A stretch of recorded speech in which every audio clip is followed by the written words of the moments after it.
Présentation aujourd'hui du combat de Fares Ziam contre Fernandez, le Brésilien. On a plein de combats franco-brésiliens sur cette carte. Gros combat. Il combat ce Brésilien qui s'appelle Cauê Fernandez. Je le connaissais pas énormément avant d'avoir analysé ce combat, mais il est bien meilleur que ce que je pensais. Il fait des choses très bien. On va rentrer dans l'analyse de ce combat tout de suite. Je vais vous dire ce que doit faire Fares ou ce que doit faire le Brésilien pour gagner ce combat. Je sais qu'il y en a beaucoup d'entre vous qui parient en ligne, donc je vais pas vous dire qui je pense va gagner. En tout cas, je vais vous donner au maximum d'indications. Let's go. Présentation du combat. Clairement, je pense qu'on s'attendait tous à ce que Fares combatte un top 15 sur cette carte de l'UFC Paris. Quand il recombat enfin chez lui, il est sur 5 victoires d'affilée et sur des grosses performances en plus contre des très bons athlètes. Je m'attendais clairement à le voir contre un top 15 sur cette carte. Il n'est pas encore contre un top 15. Je ne sais pas si c'est lui qui a demandé quelqu'un d'autre ou si on ne lui a tout simplement pas proposé de top 15. J'ai pas trop vu de commentaires. Les gars, dites-moi en commentaire si vous savez pourquoi il n'a pas de top 15. Mais en tout cas, ça a beau ne pas être un top 15, c'est pas un combat facile. J'ai analysé ce Brésilien, il fait des choses très bien. Même s'il est moins connu, ça ne veut strictement rien dire. S'il a l'UFC, c'est qu'il est très bon. Il a clairement des atouts qu'il va pouvoir utiliser dans ce combat. On va rentrer dans l'analyse tout de suite. Winamax sponsorise ces vidéos, les gars. Donc, merci à eux. Pour les nouveaux inscrits, Winamax vous rembourse en cash jusqu'à 100 € si jamais vous avez perdu votre premier pari. Et il vous donne également 10 € supplémentaires avec mon code JOUCE10. Tous les mineurs interdits de jouer. Tous les autres, on ne joue pas des millions. Cote du combat, on a notre ami, notre français Fares Ziam juste là et on a le brésilien juste là, les gars. Ça se passe sur Winamax. Avant de faire l'analyse, les gars, présentation des deux combattants en commençant par notre français Fares Ziam. Fares, il a un record de 17 victoires pour 4 défaites. Sur ces 17 victoires, il en a 5 par KO, 5 par soumission et 7 par décision. Donc voilà, c'est à peu près kiff. Des fois, il termine les combats, des fois non. Il est capable d'aller la distance ou il est capable de terminer, comme on se rappelle, avec le magnifique genou qu'il avait fait l'année dernière contre Matt Frevola à l'UFC Paris, où toute la salle était en feu. C'était un KO de fou. Donc, on espère tous qu'il arrive à réavoir un superbe KO cette fois-ci encore à l'UFC Paris. Fares, il est très grand. Il combat chez les lightweight, bien entendu. Il fait 1m85. Et il a une envergure de 1m91, ce qui est quand même immense chez les lightweight. Lightweight, c'est un peu plus de 70 kg. Donc vraiment, il est très grand. C'était l'une des choses qui m'avait marqué quand je l'avais rencontré la première fois, qu'il est à côté de moi. Je suis quand même déjà grand pour un welterweight et on fait quasiment la même taille alors que voilà, je suis censé être plus lourd que lui. Et ouais, très grand, des grands bras et il les utilise surtout très bien. Parce qu'il y en a qui ont des grands bras, ils ne savent pas les utiliser, mais Fares pour le coup, il est très bon dans son contrôle de distance quand il combat. Fares s'entraîne en région lyonnaise, il me semble. Je ne sais plus la salle exacte dans laquelle il s'entraîne. Dites-moi les gars si vous savez, mais je suis quasiment sûr qu'il s'entraîne vers Lyon la plupart du temps. Je sais qu'il a fait aussi des camps à l'étranger aux US et tout ça, mais la plupart de ses camps d'entraînement, il est fait chez lui à Lyon. Ok, le Brésilien maintenant, on passe à sa description. Il a un record de 10 victoires, 2 défaites. Sur ces 10 victoires, il en a 5 par KO, 2 par soumission et 3 par décision. Donc voilà, quand même la moitié de ses victoires par KO. On va analyser de façon ses combats dans quelques secondes. Très bon striker, bon à distance surtout. Et voilà, mais pas mauvais au sol, il sait clairement ce qu'il fait en grappling également. Il est un petit peu plus petit que Fares, il mesure 1m75, mais il a quand même une envergure de 1m85, ce qui n'est pas dégueu quand même pour sa taille chez les lightweights, c'est quand même très bien. Ce combat va être très intéressant parce que les deux sont des très bons strikers, les deux sont très grands et n'ont pas forcément l'habitude de combattre des mecs de la même taille ou proche de leur taille, qui cherchent à avoir un style assez similaire avec ce que eux ils font la plupart de leurs combats. Donc ça va être très intéressant. Est-ce qu'ils vont quand même rester dans leur force, garder ce combat debout et essayer de faire un combat de pied-point, ou est-ce que l'un des deux ou les deux vont essayer de mixer pour aller au grappling sur ce combat? On va voir. Ok, comme je dis les gars, les deux c'est clairement des strikers. Le Brésilien, de ce que j'ai vu sur ses combats, il est patient. C'est pas le genre de mec à forcément vouloir mettre la pression. Au contraire, il aime beaucoup rester statique. Il reste sur place et il essaye de faire payer son adversaire quand il vient un petit peu trop proche sur lui. Que ce soit avec des pieds ou des jambes, peu importe. Que le mec juste il avance sans attaquer ou que le mec il avance, il essaye de contrer, il essaye de faire mal. On va analyser plusieurs des choses qu'il fait et que je pense qu'il va utiliser contre Fares. L'une des choses que j'ai dit et que je redis, parce que c'est très important, Fares est plus grand que lui, Et c'est là où je pense que ça pourrait donner beaucoup de difficultés aux Brésiliens. Parce que non seulement Fares est plus grand, mais surtout, il utilise très très bien son allonge. On va d'abord commencer par les points qui pourraient être dangereux pour Fares. En commençant, quand il a combattu Kutateladze, je ne sais pas comment on prononce les gars, désolé. Là, cette séquence est très intéressante. On va voir, il se déplace. Et au moment où les deux sont assez statiques, il va feinter son type avec sa jambe avant, sa jambe gauche juste là. Il a une réaction. Maintenant, le mec d'en face se dit, ok, peut-être qu'il va typer. Non, il a juste fait une feinte. Il repose sa jambe et 2 secondes après, il refait un type encore avec la jambe avant. C'est très très bien fait. Ça, en MMA, on voit souvent la jambe arrière plutôt qui vient à l'intérieur et qui vraiment rentre dans l'estomac. Lui, il le fait avec sa jambe avant et surtout, il le fait sans déplacer son pied arrière. Et du coup, c'est vachement rapide et explosif et beaucoup plus difficile pour son adversaire de le lire et de le voir venir, tout simplement. Il lève la jambe, il a la réaction et maintenant il refait, mais il pique cette fois au niveau de l'estomac. Juste après avoir fait cette séquence, il se déplace avec son bras gauche, il se sert de ce point, boum, juste pour s'écarter et garder sa distance. On peut voir que le mec d'en face, il a du mal. Il essaye de mettre la pression sur le Brésilien, mais dès qu'il est à la distance idéale pour peut-être pouvoir attaquer et commencer à pouvoir déployer son jeu, le Brésilien est bon à juste faire les attaques nécessaires pour soit s'en sortir et pouvoir se déplacer et être enfin dans une position safe, soit tout simplement le piquer et essayer de lui faire mal et lui faire payer pour l'agressivité. Et là, quelques secondes après, voilà, il s'est fait toucher avec le stab kick. Ensuite, il s'est fait toucher avec la main gauche. Et là, maintenant, il est re-statique, prêt à avancer et il va se faire toucher directement avec le low kick. Il envoie le type, main avant, boum. Et ensuite, au moment où il est statique, gros kick sur le calf. Calf, c'est le mollet pour ceux qui ne parlent pas anglais, les amis. Gros kick, magnifique. Ça touche pas forcément très très clean, mais ça, les gars, c'est la différence entre les combats et l'entraînement.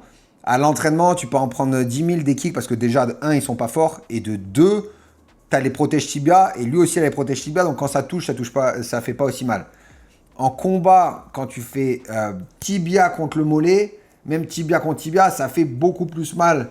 Il n'en faut pas autant pour vraiment faire des dégâts et vraiment compromettre. Ça se dit compromettre? Je sais plus. Vraiment empêcher le mec de bouger proprement.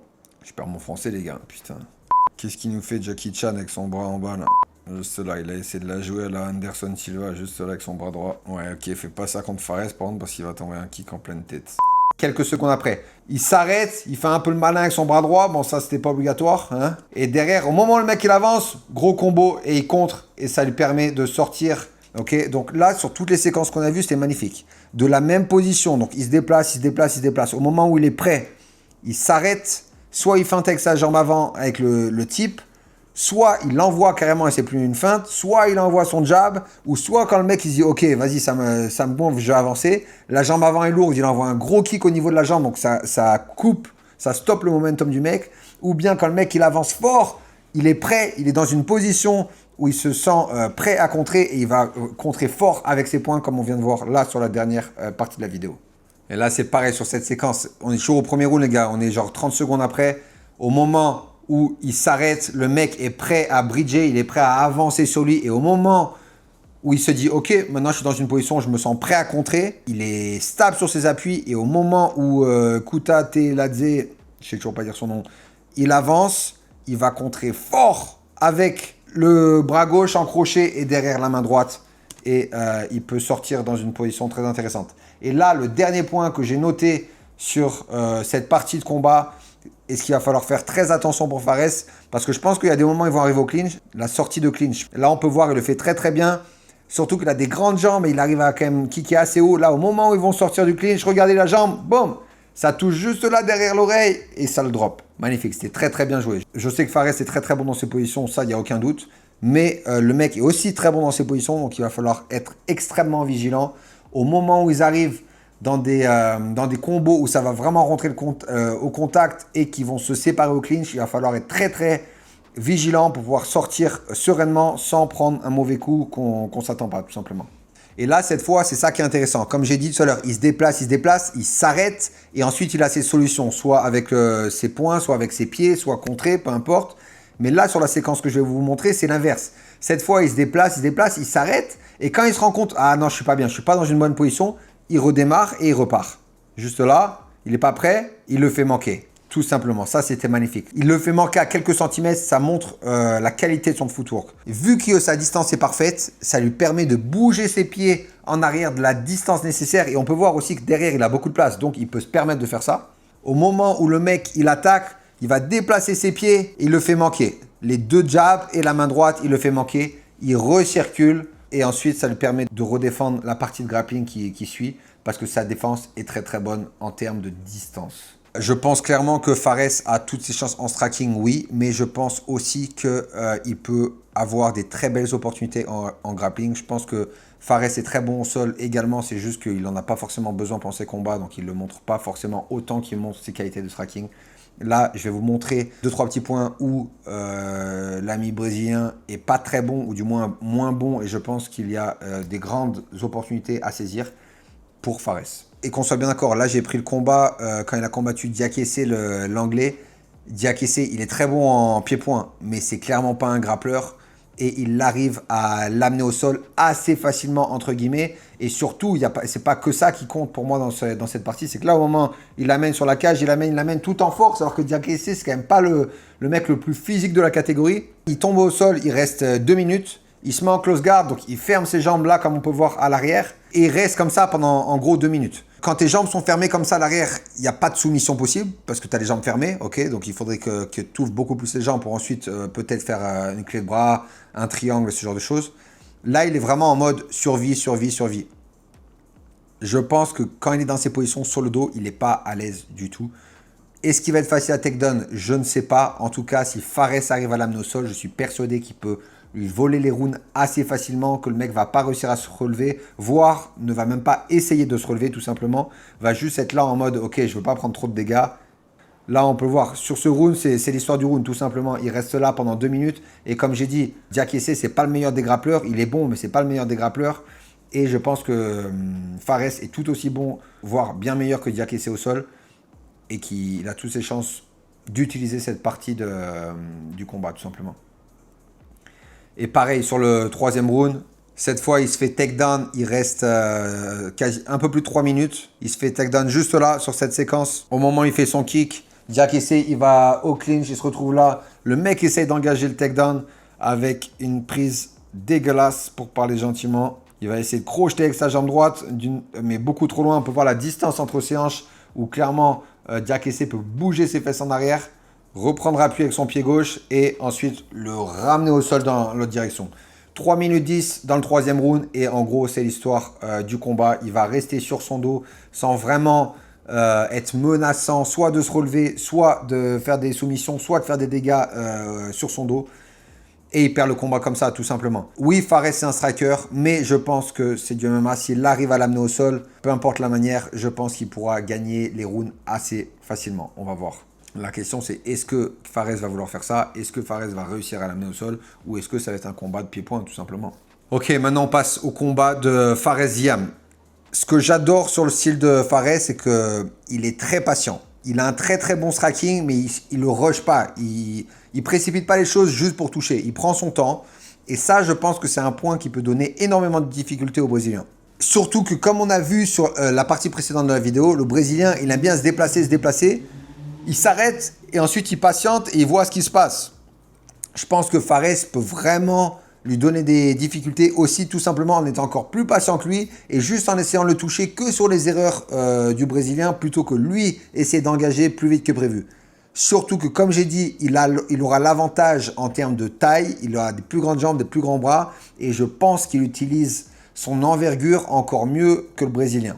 On peut voir sur cette séquence, Fares, il prend son temps, il a les mains hautes, il laisse Herbert se déplacer. Et Herbert, il est loin d'être mauvais en plus. Hein. Et au moment où Herbert devient un peu plus stable sur sa jambe avant, Fares va lui punir la jambe avec un calf kick avec sa jambe droite. Ça, je pense que quand le Brésilien s'arrête en position stable, si la distance est bonne pour Fares et l'angle sur lequel il est bon, je pense qu'il va pouvoir vraiment lui faire payer, lui casser la jambe.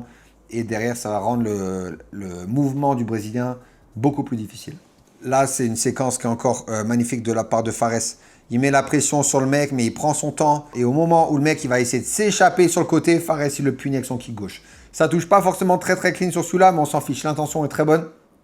Et il fait quand même des dégâts et surtout il fait réagir le mec. Vous vous rappelez de ce que j'ai dit, que le Brésilien est très bon sur sa distance quand il n'est pas prêt à contrer, juste il va se redéplacer. Regardez ce que fait Fares, juste là, c'est très très bien joué. Il va louper son premier jab.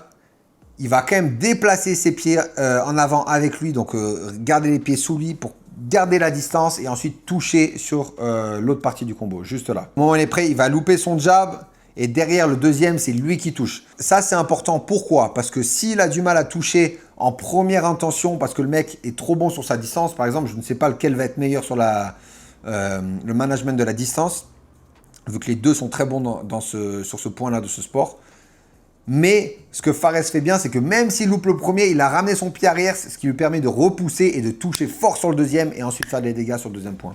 Comme j'ai dit, les low kicks de Fares, ça peut être très très bien dans ce combat. Là, on va regarder un autre combat qu'il a eu en 2022, si je dis pas de bêtises, contre Michal Figlak. Au moment où le mec il est un peu trop stable, il utilise son allonge et il fait un grand kick au niveau de la jambe, juste derrière le genou. Il reste à la bonne distance, il est safe, il fait des dégâts et il rend le déplacement du mec encore plus difficile. Et quand le mec il met la pression derrière lui juste après le kick, vous allez voir, au moment où il met la pression juste derrière lui, Fares il bouge ses pieds et il le fait manquer. Très très bien joué de la part de Fares. On peut voir la qualité de sa distance en pied-point qui est très très bonne. Il utilise très très bien sa distance.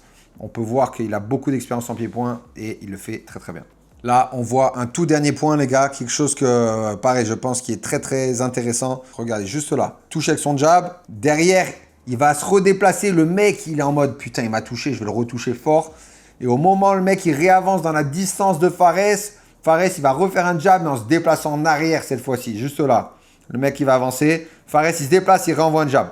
Boum! Et il le restop et ça lui permet de vraiment défendre l'attaque du mec Figlak. J'ai oublié son nom. Ok, les gars, on a vu toutes les vidéos qu'on avait besoin de voir. Ça va être un combat très intéressant. Dites-moi si vous pensez que ça va être un combat de kickboxing ou si ça va être un combat, il va y avoir beaucoup plus de grappling. J'en doute. Franchement, je sais pas. Les deux sont très très bons strikers, mais je pense que les deux sont aussi pas mauvais en grappling. Je sais pas s'ils vont vouloir intégrer du grappling ou non dans leur combat. En tout cas, je pense que de la part de Fares, ce serait intelligent d'en rajouter un petit peu, même si ce n'est pas la priorité dans le combat, loin de là. Je pense qu'il peut aussi avoir l'avantage avec la distance. Mais le Brésilien n'est pas mauvais du tout. Sa distance est aussi très bonne. Par contre, Fares va avoir l'avantage de taille. Qui va réussir à prendre l'avantage en pied-point? Est-ce qu'ils vont aller en grappling dans ce combat ou ça va être qu'un combat de kickboxing? Qui va gagner ce combat? Tout ça, dites-moi dans les commentaires. On s'abonne, on like et tout ça. Merci les gars, à bientôt. T'inquiète, et on s'abonnait.